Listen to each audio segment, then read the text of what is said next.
In this video, I will guide you through the simple process of embedding a YouTube video directly into your Typeform layout. Adding video content is a fantastic way to engage your audience and provide extra context to your questions.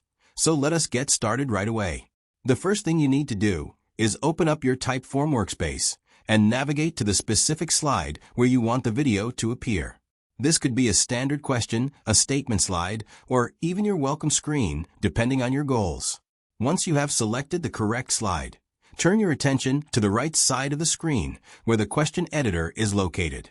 Within these settings, look for the media section, which is typically labeled as image or video. Go ahead and click on that to open up your options. You will see a few different tabs available for various media types, so simply click on the video tab to proceed. Now, all you need is the link to the YouTube video you want to share.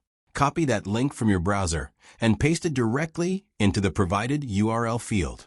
As soon as you paste the link, you should see a preview of the video appear on your slide instantly.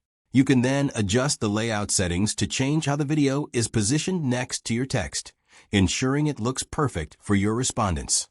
It really is that straightforward to create a more interactive and dynamic experience for anyone filling out your form. Using video can help explain complex topics or simply add a personal touch to your brand. Now that the video is embedded, you can proceed with the rest of your design. Make sure to save your changes and preview the form to ensure everything plays smoothly. Thank you so much for watching this tutorial, and I hope this helpful tip makes your next Typeform project even more successful and engaging for your viewers.